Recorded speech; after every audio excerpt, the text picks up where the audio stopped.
Hello everyone, welcome back to our channel. तो हमारे पास reaction mechanism के सबसे लास्ट पड़ाव में हमारे पास आ गए हैं। हमने बोला था कि रिएक्शंस तीन टाइप के होते हैं: एडिशन, सब्स्टिट्यूशन और एलिमिनेशन। हमने एडिशन में भी देखा कि बॉन्ड दो तरीके से टूट सकते हैं, होमोलिटिक, हेटेरोलिटिक। तो वहां से हमने देखा कि अगर होमोलिटिक होगा तो फ्री रेडिकल एडिशन, अगर हेटेरोलिटिक होगा तो पॉजिटिव अगर ऐड हुआ तो इलेक्ट्रोफिलिक सब्स्टिट्यूट, इलेक्ट्रोफिलिक एडिशन, अगर न्यूक्लियोफाइल ऐड हुआ तो न्यूक्लियोफिलिक एडिशन रिएक्शंस। फिर हमने सब्स्टिट्यूशन देखा। सब्स्टिट्यूशन में भी बॉन्ड दो तरीके से टूट सकता है। हमारे पास दो तरीके से टूट सकता है। तो सब्स्टिट्यूशन में अगर फ्री रेडिकल जनरेट होगा तो फ्री रेडिकल सब्स्टिट्यूशन। दूसरा हमारे पास पॉजिटिव से भी हो सकता है और नेगेटिव से भी हो सकता है। नेगेटिव से होगा तो मतलब न्यूक्लियोफाइल से सब्स्टिट्यूशन, तो न्यूक्लियोफिलिक सब्स्टिट्यूशन पढ़ा हमने। फिर हमारे पास अगर इलेक्ट्रोफाइल से होगा तो इलेक्ट्रोफिलिक सब्स्टिट्यूशन। एलिमिनेशन न्यूक्लियोफिलिक के साथ ही कंप्लीट कर लिए थे और इस एलिमिनेशन का बहुत लिमिटेड एग्जांपल हमें पढ़ना है। तो यहां से देखो, अब इलेक्ट्रोफिलिक सब्स्टिट्यूशन हमारे पास लास्ट। तो इलेक्ट्रोफिलिक सब्स्टिट्यूशन के कहने का मतलब क्या है कि हमारे पास इलेक्ट्रोफाइल आएगा और इलेक्ट्रोफाइल जाएगा। अब इलेक्ट्रोफाइल अटैक कहां के पर करना पसंद करेगा? जहां पे इलेक्ट्रॉन डेंसिटी ज्यादा हो। इलेक्ट्रोफाइल को इलेक्ट्रॉन की कमी है, इलेक्ट्रॉन की कमी है तो इलेक्ट्रॉन वो वहां पे जाना चाहेगा जहां पे इलेक्ट्रॉन उसको ज्यादा मिले। तो इतनी छोटी सी बात है। और इलेक्ट्रॉन ज्यादा पे कहां पे हमें मिलता है? बेंजीन रिंग पर। तो हमें सिर्फ इलेक्ट्रोफिलिक सब्स्टिट्यूशन जो पढ़ना है वो बेंजीन और बेंजीन डेरिवेटिव्स पे पढ़ना है, उसके अलावा ओपन रिंग में नहीं पढ़ना है। तो हमें जो electrophilic substitution only observe in benzene and benzene derivatives. Electrophilic substitution reactions only observed in benzene and benzene ring due to high electron density, high electron density।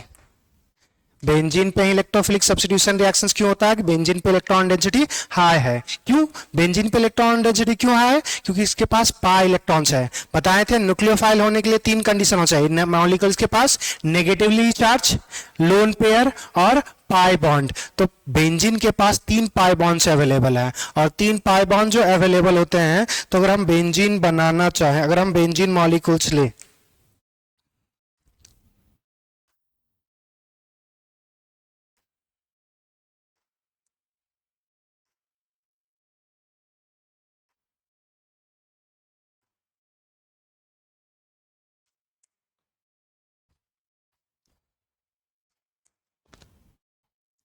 Benzene में हमारे पास अगर बेंजीन मॉलिक्यूल्स लेंगे तो यहाँ पे एक पी ऑर्बिटल खाली होगा। हर एक जो कार्बन होता है वो sp2।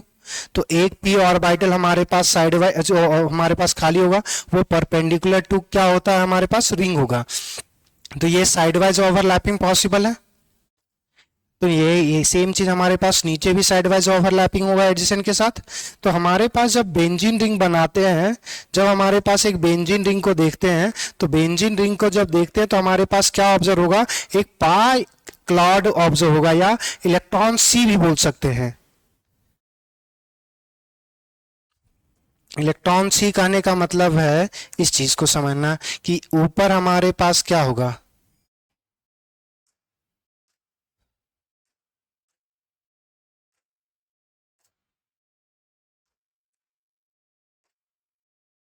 अच्छा, ये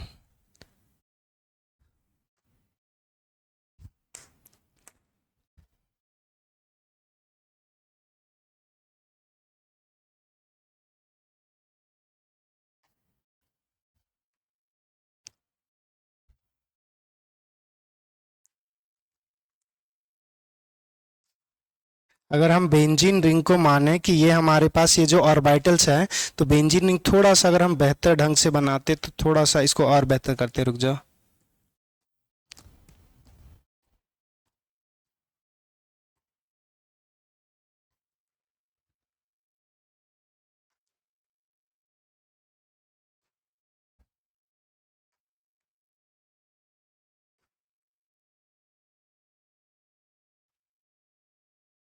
अब ठीक है, बेहतर थोड़ा सा जो हम बनाना चाह रहे हैं वो चीज़ से।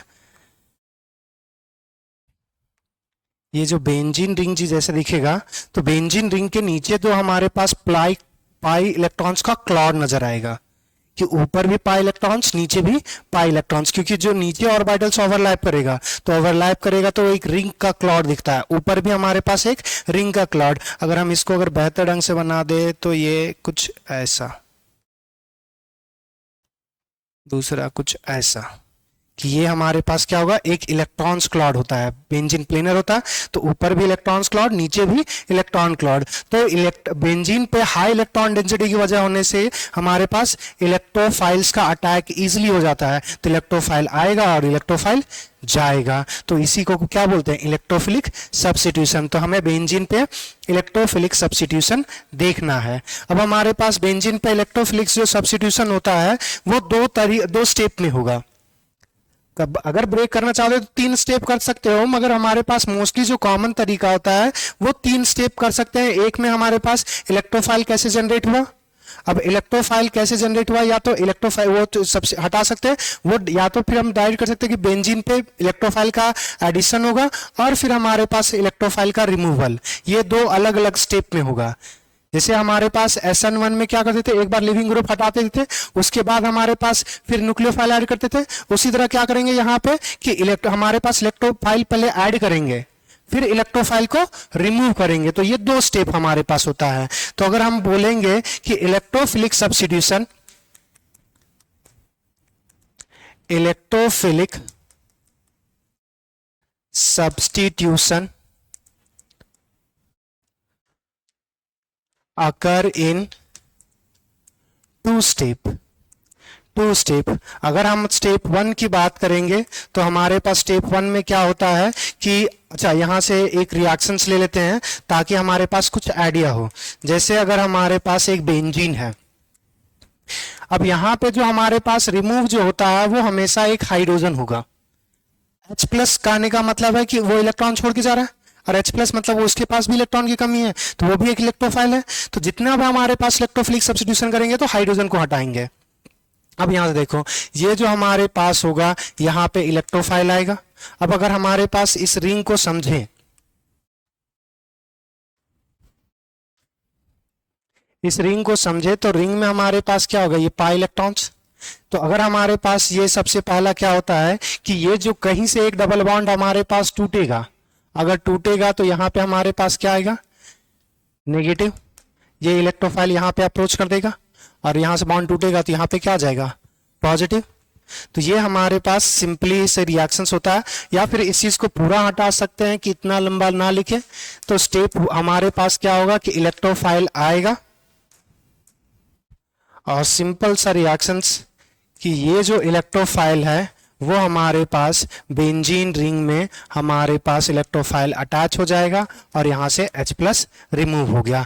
तो इलेक्ट्रोफाइल आया, इलेक्ट्रोफाइल गया, यही है इलेक्ट्रोफिलिक सब्स्टिट्यूशन। अब ये इलेक्ट्रोफाइल अलग अलग टाइप का होगा, उसी का अलग अलग टाइप का एग्जाम्पल हो जाएगा हमारे पास।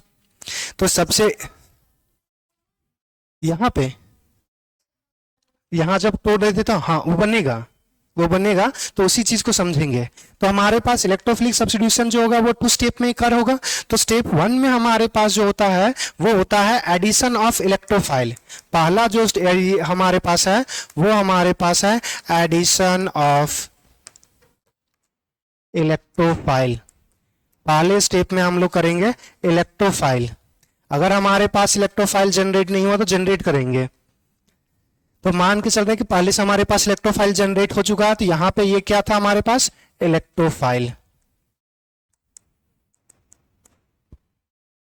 ये गायब वापस आ जाएगा, नहीं आएगा तो हम लिख देंगे, और रिपीट हो जाता है, कहीं कहीं डबल लाइन चला जाता है। यहां से देखें हमारे पास क्या होगा कि सबसे पहला बेंजीन रिंग, भाई यही तो प्रॉब्लम है, काहे इतना लैग करने लगता है। ये एक बेंजीन रिंग होगा, यहां पे हमारे पास क्या है, हर एक पोजीशन पे क्या होगा, हाइड्रोजन C6H6। अब यहां से क्या आएगा हमारे पास, इलेक्ट्रोफाइल। इलेक्ट्रोफाइल को चाहिए इलेक्ट्रॉन्स, तो ये पाई बॉन्ड्स टूटेगा, ये इलेक्ट्रॉन दे देगा, और पाई बॉन्ड्स टूटा तो इस पे या तो हम मान सकते हैं कि इस पे जुड़ा होगा, या तो तोड़ करके इस पे नेगेटिव ला लो, नेगेटिव को फिर अटैक करवाओ, या तो डबल बॉन्ड डायरेक्टली अटैक कर देगा, तो एक पे हमारे पास पॉजिटिव आ जाएगा और एक पे तो बॉन्ड बना ही लिया, एक बॉन्ड टूटा तो एक बॉन्ड इसने बना लिया, तो इस पे तो इसका तो इलेक्ट्रॉन चला गया ना बेचारे का। तो यहां से हमारे पास जो रिएक्शंस होगा, तो यहां से हमारे पास क्या फॉर्म होगा, ये इलेक्ट्रोफाइल आएगा, यहाँ पे हाइड्रोजन और यहाँ पे प्लस, ये बॉन्ड टूट गया, ये बाकी दो इलेक्ट्रॉन्स रह जाएगा, दो पाइले बॉन्ड्स। अब यहां से क्या होगा कि इसको बोलते हैं सिग्मा कॉम्प्लेक्स, इसको बोलेंगे सिग्मा कॉम्प्लेक्स। अभी तक हमारे पास कोई बॉन्ड टूटा नहीं है। अब ये जो सिग्मा कॉम्प्लेक्स होता है वो रेजोनेंस स्टेबलाइज होगा, रेजोनेंस स्टेबलाइज्ड। रेजोनेंस स्टेबलाइज कैसे होता है वो थोड़ा सा समझना कि ये अगर बेंजीन रिंग है, हमारे पास यहाँ पे इलेक्ट्रोफाइल था, यहाँ पे हाइड्रोजन, यहाँ पे electrophile, double bond double bond. अब हमारे पास क्या हो सकता है, ये बॉन्ड टूटेगा और आगे मूव करेगा, तो हमारे पास जो नेक्स्ट स्पीसीज जो फॉर्म होगा उसमें हमारे पास डबल बॉन्ड का लोकेशन चेंज हो जाएगा। यहाँ पे, यहाँ से इलेक्ट्रॉन गया तो यहाँ पे पॉजिटिव चार्ज, इस बॉन्ड का हमने कुछ नहीं किया, यहाँ पे H और यहाँ पे इलेक्ट्रोफाइल हो जाएगा। फिर से हमारे पास ये हमारे पास और रेजोनेंस करेगा, ये पाई बॉन्ड्स आगे टूट करके यहाँ पे चला जाएगा, यहाँ पे नेगेटिव पॉजिटिव डबल बॉन्ड का फॉर्मेशन और यहाँ पे पॉजिटिव आ जाएगा।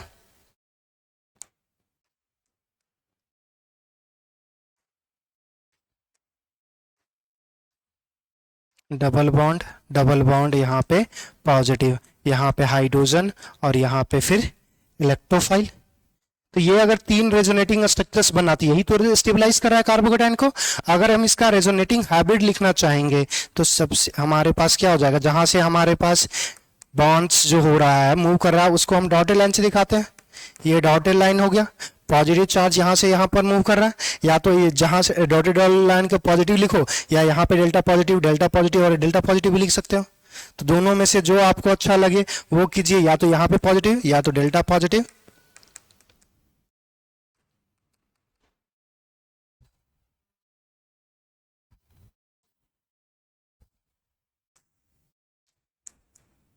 चलो, तो यहां से हमारे पास या तो डैश पे पॉजिटिव चार्ज दिखा दो, या जहां पे पॉजिटिव चार्ज आता है वहां पे डेल्टा पॉजिटिव। तो ये फर्स्ट स्टेप में हमारे पास कंप्लीट होगा। सेकंड स्टेप में क्या होता है, रिमूवल ऑफ प्रोटॉन, या डीप्रोटोनेशन भी बोल सकते हैं, या रिमूवल ऑफ प्रोटॉन, एक ही चीज तो है। इलेक्ट्रोफाइल दो चीज, रिमूवल ऑफ प्रोटॉन या रिमूवल ऑफ इलेक्ट्रोफाइल। और इलेक्ट्रोफाइल हमेशा कौन होगा, प्रोटॉन। तो स्टेप 3 जो हमारे पास होगा, स्टेप 2 हमारे पास जो होगा, कलर चेंज था ना, हमारे पास स्टेप 2 जो होगा वो क्या होता है, रिमूवल ऑफ H+, या इसको बोल सकते हैं डीप्रोटोनेशन। प्रोटोनेशन मतलब H+ का एडिशन, डीप्रोटोनेशन मतलब H+ का रिमूवल। अब हमारे पास यहां से ये जो हमारे पास सिग्मा कॉम्प्लेक्स बना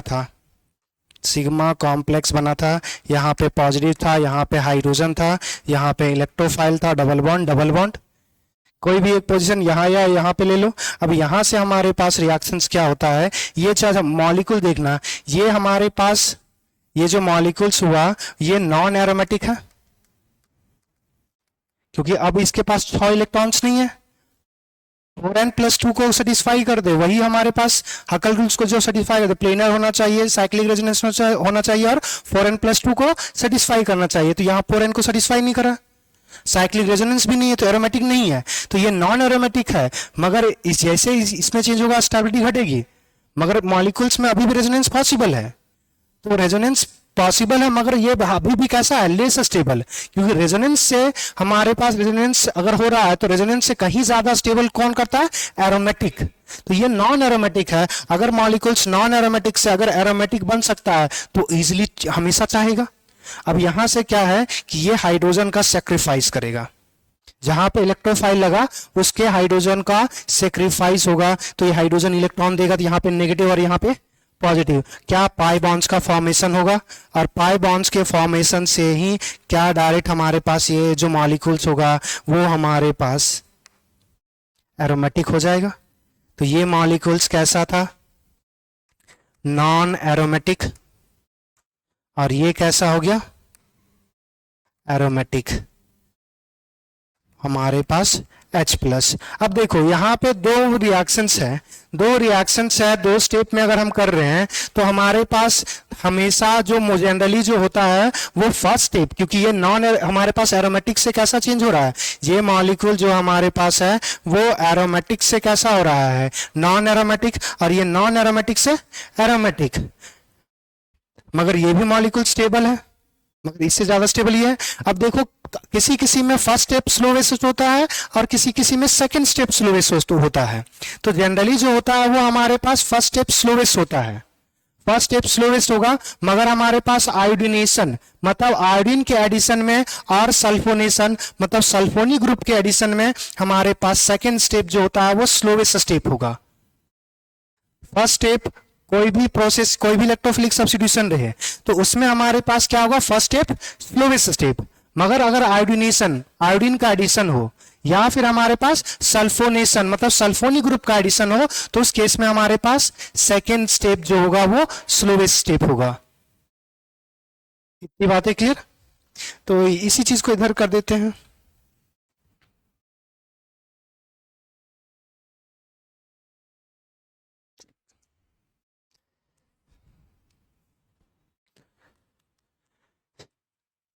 generally iodination, generally first step is slowest step, so it is RDS मतलब rate determining step, but या इसी जगह यहाँ लिख देते ना, but in case of iodination, halogenation नहीं बोला, आयोडिनेशन, क्लोरिनेशन, ब्रोमिनेशन में हमारे पास फर्स्ट स्टेप होगा। मगर iodination and sulphonation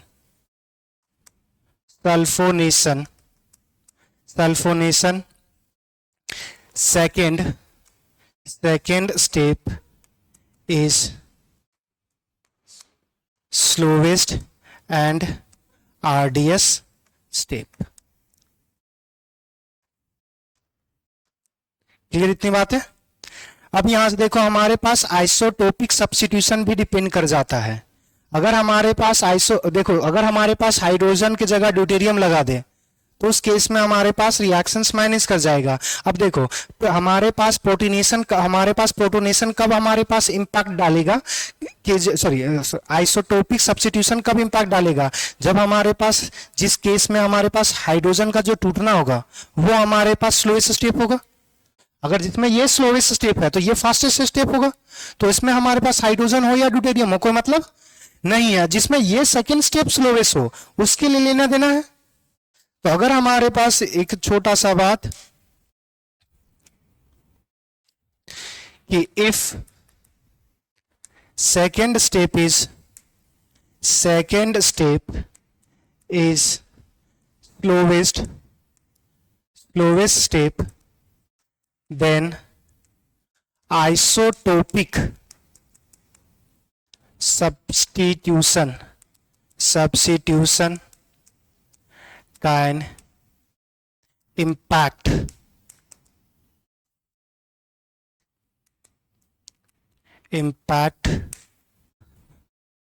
the reactions। यहां से इस चीज को समझना। हमारे पास क्या बोल रहे थे, आयोडिनेशन और हमारे पास सल्फोनेशन और दूसरा हमारे पास अदर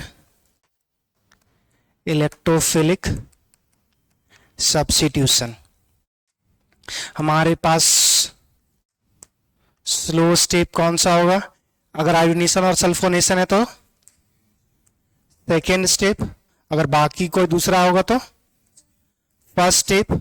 और अगर हमारे पास अब यहां देखो आइसोटोपिक सब्स्टिट्यूशन का क्या इंपैक्ट पड़ेगा। आइसोटोपिक सब्स्टिट्यूशन सेकंड स्टेप में क्या हो रहा था, हाइड्रोजन का रिमूवल, डीप्रोटोनेशन। अब प्रोटॉन हमारे पास तीन तरीके से हो सकता है, हाइड्रोजन, ड्यूटेरियम और ट्राइटियम। ट्राइटियम यूज नहीं करते कि वो हमारे पास अनस्टेबल और रेडियो एक्टिव होता है, तो हाइड्रोजन और ड्यूटेरियम यूज कर सकते हैं। तो अगर हमारे पास C6H6 है और C6 और D6 है, इस केस में रिएक्शंस किस में जल्दी होगा, हाइड्रोजन वाले केस में या ड्यूटेरियम वाले केस में। हाइड्रोजन वाले ना, हाइड्रोजन रिमूव करो ना, H+ के फॉर्म में टूट रहा है, तो बॉन्ड जितना जल्दी टूटेगा उतना ज्यादा बेहतर। तो तुम्हें तो पता है ना कि ये चीज पहले भी बता चुके, बॉन्ड लेंथ जो होता है वो कार्बन हाइड्रोजन का ज्यादा होता है as compare to carbon deuterium का, क्योंकि इसका मास ज्यादा होता है तो बॉन्ड लेंथ छोटा हो जाता है, और बॉन्ड लेंथ छोटा तो इजिली ब्रेक नहीं होगा। और लास्ट में क्या हो रहा है, डिप्रोटेशन, कार्बन हाइड्रोजन का बॉन्ड ही टूट रहा है।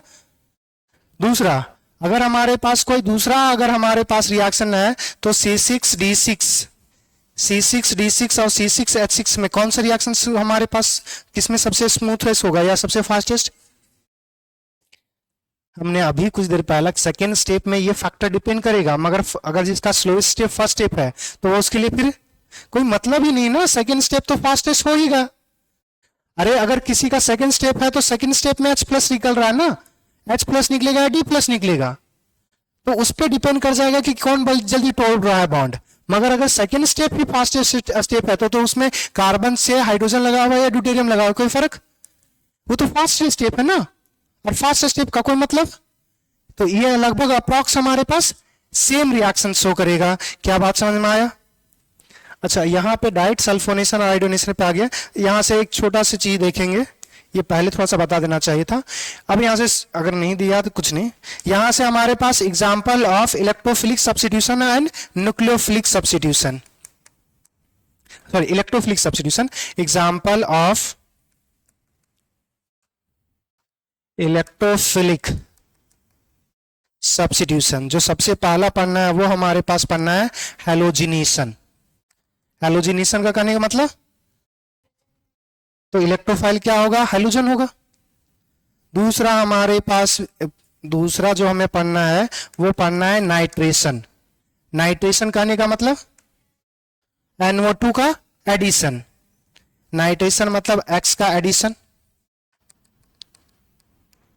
हमारे पास NO2 का एडिशन। तीसरा हमारे पास सल्फोनेशन का कहने का मतलब SO3H का।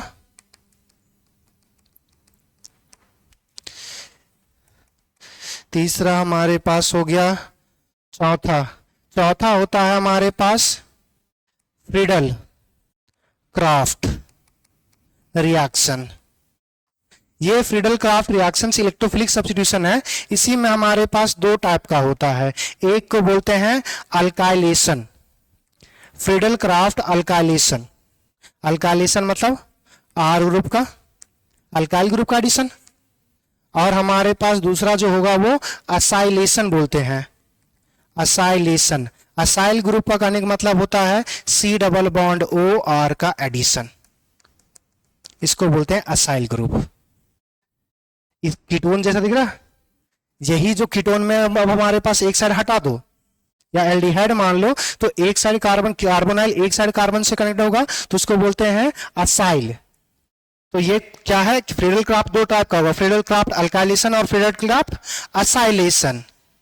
तो अगर अल्काइलेशन है मतलब R ग्रुप का एडिशन, असाइलेशन है मतलब COR ग्रुप। क्या बात समझ में आया इतना। तो इस नेक्स्ट क्लास में हमारे पास जो होगा वो हैलोजिनेशन को देखेंगे, उसके बाद फिर देखेंगे नाइट्रेशन, सल्फोनेशन और फ्रीडल क्राफ्ट रिएक्शंस। कितना लंबा ये वीडियो हुआ है हमारे पास, 24 मिनट। चलो इसको नेक्स्ट में देखेंगे।